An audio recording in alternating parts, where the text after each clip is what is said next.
This is InvestTalk. Independent thinking, shared success. Hi, Justin and Luke. Would love your opinion on ticker IIPR. I've owned this in the past, sold out, but left it on my watch list.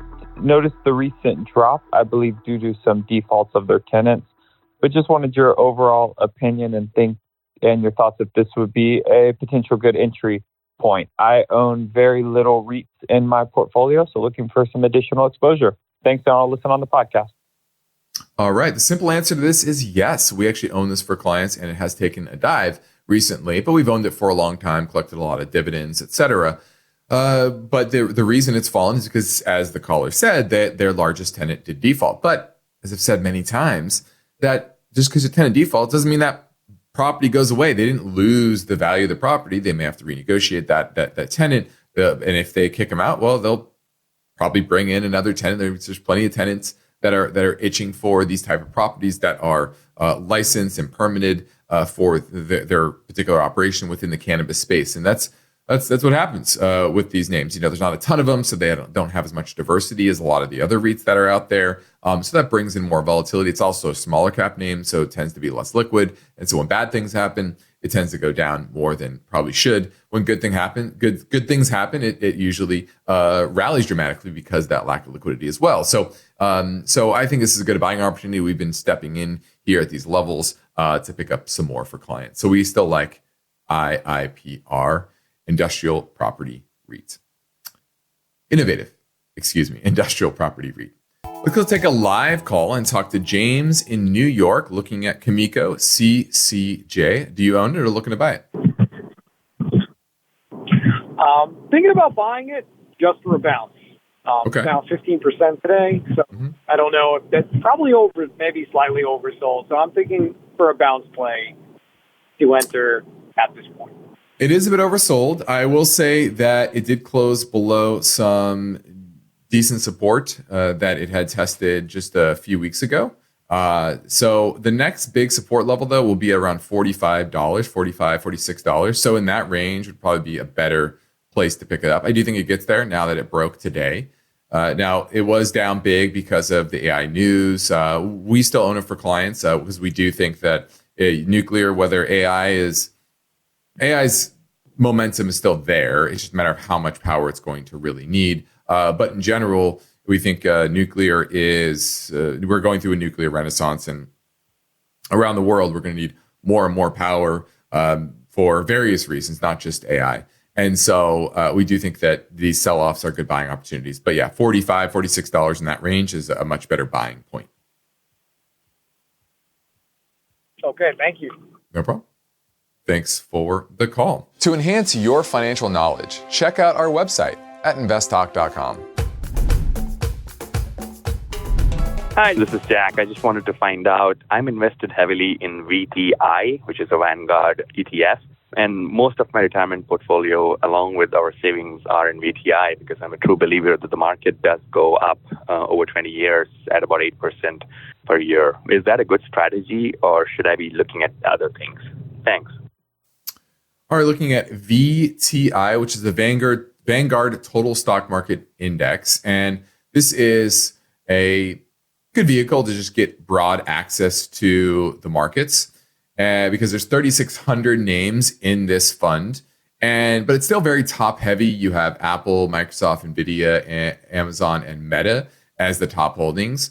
Now, is this better than owning the S&P long term? I think it is. It's broader. It tends to get a lot of mid and smaller cap names, not just the mega cap names, and it's just more diversified. You could see that with today, right? The S&P was down about 1.5%. And what did VTI do? Actually, let me pull this up here. This was down 1.38%. Okay, so the S&P, that was down, where are we? 1.46. Okay, yeah, so it was slightly better.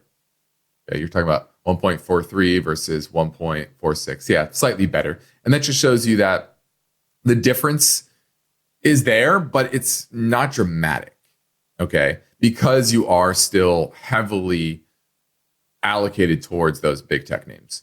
What I would rather have is our funds longer term that are more equally weighted, okay, where you're not putting more money in the biggest names that oftentimes are the most expensive. That's why remember, big means market cap. It has nothing to do with earnings, nothing to do with revenue or profits or anything like, or dividends or anything like that. All it has to do with what's the market cap of the company. The bigger the market cap, the oftentimes more likely it is to be overpriced. And so that's why longer term, the equally weighted indices tend to work better. So I have no problem using this as part of your equity allocation, but I don't think it should be all of your equity allocation. I think you need more diversity here. And on top of that, you have no foreign exposure. This is all domestic equities. And so that's an issue as well. And then the risk, right? It's not just about, oh yes, market goes up over time, but it's what's that volatility? Could you hold through an 08? Could you? Did you? That's a big question as well. A lot of people think, oh, over long term, yes, there are likely outcomes. But in the intermediate, there can be terrible outcomes that don't feel good. And think about how many people sold out in 07 and 08 and didn't get in fast enough. So that is part of the equation as well.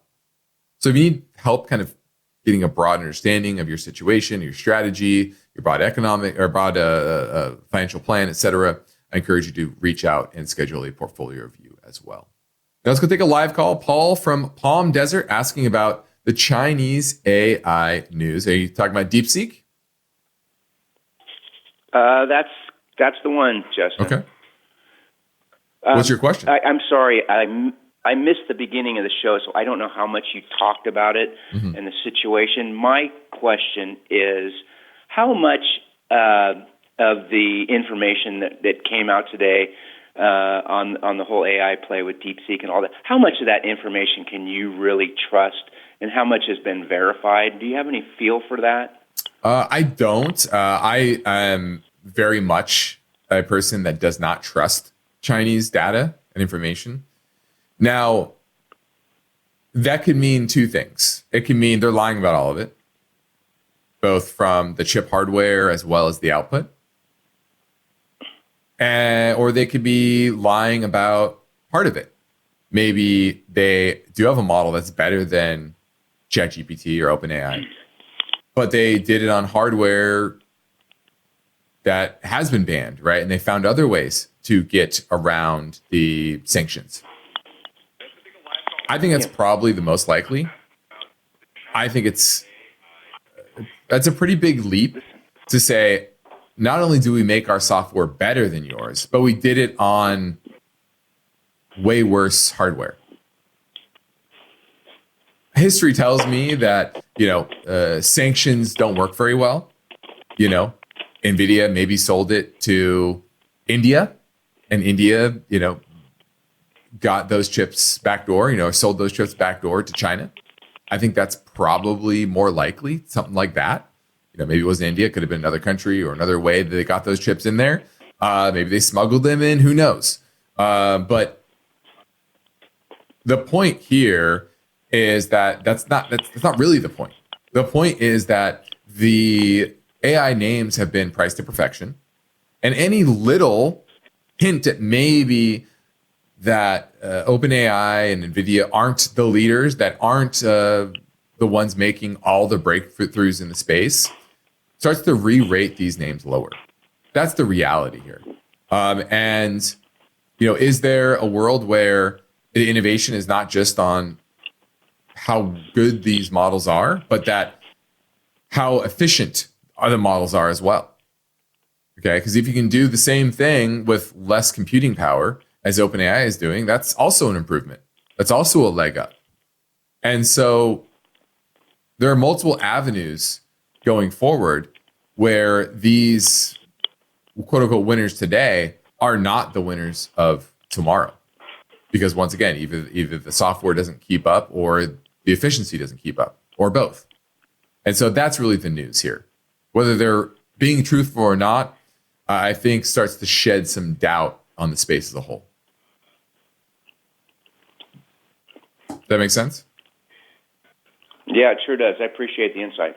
Yeah, no problem. Thanks for the call. 888-99-CHART, 888-992-4278 is how you get through and ask your question on today's show. Now let's talk a little about immigration. We have a new president, and he is making some sweeping changes on the immigration front. The suspending the asylum process. He's halted at refugee admissions. He put pressure on states to comply with federal deportation orders, as well as move to end the birthright citizenship. Now, that last part is probably not going to hold up in court, but the rest of it, he definitely has some power here, and he's wielding it already just 1 week in office. And, the numbers show that while, yes, there are definitely migrants and illegal immigrants that commit crimes and do some bad things, the majority of them are at least net positive to the economy. And many argue that they're the key reason the economy continued to grow post-COVID, and that they brought down inflation. I think if you flood the market with new workers, new labor supply, in an economy that's roughly 3/4 services, right? Services, you can't import services for the most part. The services have to come from people in the country. And immigration, when our birth rate is very low, is a main reason how we get more people. And so the big question is, what type of economic drag will a crackdown have on the broader economy? Now, already legal migration last year was about 820,000. And that was that 25-year average. So yes, it perked up dramatically kind of post the initial COVID shutdowns, but it started to slow already and is likely going to slow even more. Now, the Brookings Institute modeled out a scenario where Trump was able to reshape the entire immigration system entirely. And what they show is that going forward, it would have could boost inflation by about 1.5% over 3 years. Okay. As well as over the next decade, drop total growth of the economy about 2.1%. That's not dramatic, but it's material, right? You're not talking about tenths of a percentage point. And that's something that you have to consider, because the inflationary impact is obvious.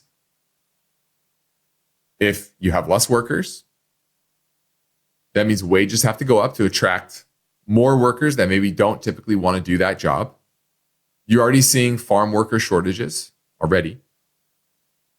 And these companies will have to raise prices to protect their profits. They always do. Or cut down on production, which is would limit supply, which is also inflationary. So that's really the big impact here, I think, is on the services side of the economy, creating more inflation, et cetera. But understand that while cracking down on immigration in some respects is probably a good thing long term, going too far can also be detrimental to the broader economy over the long term as well. Now, have you been telling your friends that our audio podcast is available in video form over on our YouTube channel? And we get questions submitted over there. So let's answer one of those right now. Selena Marie says, I entered a partial position in EQR. And what are your thoughts on the REIT, and what would be a good entry point? What are your thoughts on the potential growth of the REIT? So she is looking, I believe it's a she, looking at equity. Let me pull this up, EQR. Equity residential. It's a REIT that's engaged in acquiring, developing, and owning and managing multifamily properties in the U.S. Now, first off, this is an area that we like. We bought a competitor. We looked at EQR. It was I would say in our top 5 of the apartment REITs that are out there. But we ended up going with another one. Now, Equity Residential owns multifamily in Southern California, San Francisco, Washington, D.C., New York, Seattle, and Boston. Now, the main reason we didn't pick this one is the locales. We think there's more growth in lower cost areas. And so we much rather go with those type of REITs. Doesn't mean this one's bad. It's just we were bigger fans of some of the other options out there in the marketplace. Now, funds from operation for 2024, once they report Q4, should come in about plus 3%. Not a lot of growth. This year, funds from operation expected to go up 4%. Once again, not a lot of growth. Now, some of the other ones we were looking at had much better growth in funds from operation, closer to the high single digits. So I like where you're looking, and I don't mind this one. I don't have any huge issue with it. I just think you could find better performers in better regions of the country than EQR. So there's my take on equity residential REIT. Now let's answer 2 in a row from our InvestTalk YouTube channel. Kevin Segrist says, "Hi, Justin and Luke. I'm interested in an ETF, AIRR. There we go. AIRR. And this is the First Trust RBA American Industrial Renaissance ETF. He says it's currently 10% of my portfolio, and I'm wondering if I should trim it back. Would like to hear your thoughts on this ETF and whether I should hold, cut, or potentially add to this position." So this is one of those sexy names or sexy titles, right? American Renaissance, that, I'm going to invest in companies that are going to be part of this renaissance of America. And these are a lot of mid and small cap names, a lot of small cap names, actually. And the reality is you are taking a lot of risk. Now, these are 90% industrials, okay? Small cap industrials, 10% financial services. And its top holding is FIX. Now, FIX was down, Comfort Systems USA. It's in the HVAC arena. It was down 25% on the day. So obviously this ETF did not do very well. In fact, it was down 5.5% on the day. If you're going to buy an industrial REIT, I much rather buy one that may focus more mid and large cap, has a broader allocation, not just in these smaller cap names. So what this is telling you is that, you should probably be cutting back. You should probably be reducing your exposure to this ETF pretty dramatically. 10% of your portfolio, that's a bit high for me. I would cut it at least in half, probably closer to 3%. I know you still have diversification with, let's see how many names are in it. 52 different names, but they're higher risk because they're small cap. Now, some of them I like. BWXT, we actually own for clients. We've owned that for a while. It's second biggest holding, but it's very, very tied to the AI infrastructure. And so while that's good, longer term, near term, there's a lot of risk and a lot of these names are very expensive. So yes, I would cut it back. Thank you for watching. If this video was helpful, please give it a thumbs up and subscribe to catch our upcoming videos. Hey, Justin and Luke, this is Tim from Michigan. I know you're both pretty positive on Apple, but I see it's down about 13% in the last month. And I'm wondering what your updated opinion is long-term and short-term for Apple, whether or not now is a good opportunity to buy some more, or if you see some potential additional downside in the near future with the possibility of tariffs and other things like that. So I'll look for your response on the podcast. Thank you. Well, I think that latter part is very important to start off with, which is, tariffs are an unknown. We know that Trump says a lot, and a lot of it is part of the art of the deal, right? Coming out there with a big grandiose statement and threat and coming to some sort of resolution that is more in the middle or sometimes not even doing that thing at all because you get what they want, or there's some other policy that they care to focus on besides that, right? And so you see that already with everyone thought it'd be tariffs on China. Well, he's talking about tariffs on Mexico and Canada first, and that might not even come to fruition. Now he's kind of teasing maybe some Chinese tariffs. So it's kind of all over the board. I can't sit here and predict it. I don't think you can sit there and predict exactly how it's going to settle out. What I will say is that Apple has pulled back, and it's a lot cheaper than it was a couple weeks ago, and it is into some decent support. Now, is it into some huge support? Not really. It did get a bounce today. It was up nicely compared to the rest of the market, so certainly outperformed. And it just shows you there's not a lot of hype around it and AI. In fact, the market kind of is thinking that Apple's behind in AI. And what's pretty clear throughout Apple's history is that, they just work behind the scenes. They're not the first to come out and do it, but usually when they do make a big push in a certain direction, they do it well because they vetted it and they have a large team that has good history of producing good products and good software. And they're likely to come out with something pretty significant. Maybe that's another year or two down the line, but that's pretty likely. Now, does that mean in the near term it can't sell off more? Absolutely not. There's there's definitely some downside to, I think, 200 in that range, and it's at 229 now. Would it shock me to see it go back down there? No, definitely not, especially if this is a catalyst for a broader market sell-off, a NASDAQ-led sell-off where, money just comes out of the NASDAQ because it's generally weak. That's going to hurt Apple as well. And so, it's in the tech sector and it's going to generally ride, even though today it didn't really correlate. It's generally going to correlate with the broad tech sector. And if that comes under pressure, Apple will as well. So adding a little bit here is not a bad idea, but understand that there is some modest risk to the downside into about the 200 level. That's where we would be aggressive to pick up Apple. Thanks for the call. Now let's touch lastly on the Fed. This is Fed week. I know it was fireworks going into this week, but Wednesday we will get the Fed meeting. And the big question is, what will they say? And it's really about inflation. What is their inflation expectation going forward? What does that mean for policy? We have a new Trump administration that has once again promised a lot. And it's very hard for the Fed to handicap this. Like I said with Apple, what will the dot plots move, if at all, on the inflation front? Or are they kind of holding steady until they get some more clarity there? And I think that's the reality.